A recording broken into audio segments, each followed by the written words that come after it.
নারীদের সম্পর্কে একটা গুরুত্বপূর্ণ তথ্য কি জানেন? যে আপনি তাকে যা বলবেন সে আস্তে আস্তে তাই হতে থাকবে। কি বিশ্বাস হচ্ছে না? এই যেমন ধরেন আপনি তাকে বললেন যে তুমি দেখতে কিন্তু ভারী মিষ্টি, তখন সে পরিপাটি হয়ে নিজেকে আরো গুছিয়ে রাখা শুরু করবে। আপনি যদি তাকে ভালো বলেন সে আরো ভালো হতে থাকবে।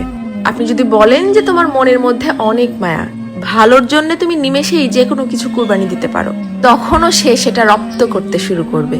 কিন্তু যখনই আপনি তার খুঁত ধরা শুরু করবেন, তার ছোট ছোট ভুলগুলোকে বড় বানিয়ে তাকে সবার সামনে অপমান করে ছোট করবেন, সে এটা পারে না, সে ওটা করে না, সে একজন বেয়াদব, সে একজন অসভ্য, মুখে মুখে তর্ক করে, সে একজন মারাত্মক রাগী তেজি জিদ্দি মহিলা, এ ধরনের কথাগুলো যখন তাকে কষ্ট দিয়ে বলবেন, সে কিন্তু আস্তে আস্তে তাই হতে থাকবে। কারণ তখন সে ইতোমধ্যেই জেনে গেছে যে আমার আর ভালো কিছু প্রকাশ করার মতো কিছু নেই।